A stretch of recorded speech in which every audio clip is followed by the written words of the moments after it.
तारीख के पन्नों पर कुछ नाम सिर्फ तख्त और ताज से नहीं लिखे जाते, बल्कि दिलों पर राज करने वाले आमाल से रोशन होते हैं। ये दास्तान है उस हीरो की जिसकी तलवार से ज़्यादा उसकी सखावत और वादे की पासदारी ने उसे अमर कर दिया। अस्सलामुअलैकुम वरहमतुल्लाहि वबरकातुहू। मैं हूं मोहम्मद आबिद और आप देख रहे हैं उर्दू हीरोज़, जहां हम आपको मिलाते हैं तारीख़ के उन अजीम शख्सियात से जिनकी ज़िंदगियां जुर्रत, ईमान और बेमिसाल इंसानियत की मिसाल हैं। आज की कहानी है अरब की रेत पर हुक्मरानी करने वाले एक ऐसे नामवर शख्स की जिसका नाम आज भी सखावत, बहादुरी और अहद की पासदारी का इस्तिआरा है। आज की कहानी है हातिम ताई की। ज़माना जहालियत की तारीख़ी में भी जब अरब में हर तरफ कबायली जंगें और ख़ुदगर्जी का दौर था, एक नाम था जो नूर बनकर चमका, हातिम ताई। वो कबीला तय के सरदार थे और उनकी सखावत, मेहमान नवाजी और बहादुरी की धूम दूर दूर तक मची हुई थी। लोग उनकी तारीफ़ करते और उनके दरवाजे पर कोई साइल खाली हाथ नहीं लौटता था।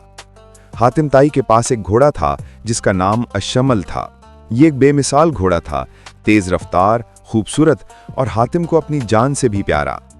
हातिम को इस घोड़े पर बहुत फ़ख्र था। एक सर्द रात हातिम ताई अपने खैमे में आराम कर रहे थे कि अचानक एक गरीब बद्दू उनके खैमे के बाहर आया। हातिम ताई ने कहा, ऐ मेरे मेहमान, रात की इस तारीकी में तुम कहाँ से आ रहे हो और तुम्हारी क्या हाजत है? बद्दू ने कहा, ऐ सरदार, मैं दूर दराज से आ रहा हूँ। भूख और सर्दी से मेरा बुरा हाल है। मैंने सुना है कि हातिम ताई के दरवाजे से कोई भूखा नहीं जाता। मुझे कुछ खाने को मिल जाए तो मैं आपका शुक्रगुजार हूँगा। हातिम ताई ने अपने खैमे में देखा तो खाने को कुछ भी नहीं था और उस वक्त शिकार के लिए बाहर जाना भी मुमकिन न था। सर्दी इतनी शदीद थी कि आग भी बुझ चुकी थी। हातिम ताई चंद लम्हे सोचते रहे और फिर उन्होंने एक हैरत अंगेज फैसला किया। उन्होंने तलवार निकाली और सीधे उस जगह गए जहां उनका सबसे प्यारा घोड़ा अशमल बंधा हुआ था। एक लम्हे की भी हिचकिचाहट के बगैर उन्होंने अपने महबूब घोड़े को ज़बह कर दिया। हातिम ताई ने कहा, अल्लाह का नाम लेकर आज मेरा मेहमान भूखा नहीं सोएगा, चाहे मुझे अपनी सबसे कीमती चीज़ ही कुर्बान क्यों न करनी पड़े। हातिम ताई ने अपने गुलाम से कहा कि फौरन आग जलाए, गोश्त पकाए और मेहमान को बेहतरीन खाने के साथ पेश करे। बद्दू को ये नहीं मालूम था कि उसके लिए क्या कुर्बानी दी गई है। जब उसने खाना खाया तो उसने हातिम ताई की खूब तारीफ की। बद्दू ने कहा, ए हातिम, अल्लाह तुम पर अपनी रहमत नाजिल करे। तुम जैसा सखी मैंने आज तक नहीं देखा। ये खाना तो बादशाहों के लायक है। जब बद्दू ने खाना खा लिया तो हातिम ताई ने उसे बताया कि ये गोश्त उसके अपने प्यारे घोड़े अशमल का था। ये सुनकर बद्दू हैरान रह गया और उसकी आंखों में आंसू आ गए। बद्दू ने कहा, ए हातिम, तुमने मेरे लिए अपना इतना कीमती घोड़ा कुर्बान कर दिया। तुम वाकई बेमिसाल हो। हातिम ताई ने कहा, मेरा घोड़ा तो एक जानवर था, लेकिन मेरे दरवाजे पर आने वाला मेहमान मेरी इज्जत था और इज्जत पर तो सब कुछ कुर्बान है। हातिम ताई की ये बेमिसाल सखावत और मेहमान नवाजी का किस्सा अरब की रेत के जर्रे जर्रे पर फैल गया। उनकी बहादुरी, अहद की पासदारी और अदलो इंसाफ ने उन्हें सिर्फ सरदार ही नहीं बल्कि दिलों का बादशाह बना दिया।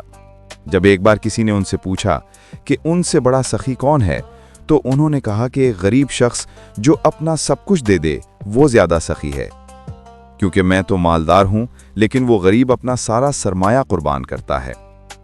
हातिम ताई की ये दास्तान हमें ये सिखाती है कि हकीकी हीरो वो नहीं जो सिर्फ तलवार के जोर पर राज करे, बल्कि वो है जो अपनी इंसानियत, सखावत और वादे की पासदारी से दिलों पर छा जाए।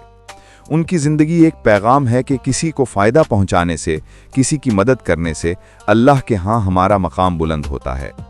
अगर आपको हातिम ताई की ये जुर्रतमंदाना और सखावत से भरपूर कहानी पसंद आई हो तो हमारी मेहनत की कदर करते हुए इस वीडियो को लाइक और अपने दोस्तों के साथ शेयर ज़रूर करें। और ऐसी ही तारीख़ी, बहादुरी और ईमान अफरोज़ कहानियाँ सुनने के लिए हमारे चैनल उर्दू हीरोज़ को अभी सब्सक्राइब कर लें। कमेंट में ज़रूर बताएं कि आपके नज़दीक हातिम ताई की सबसे मुतासिर कुन सिफ़त क्या थी। ये है उर्दू हीरोज़, जुर्रत, सखावत और सच्चाई की आवाज़।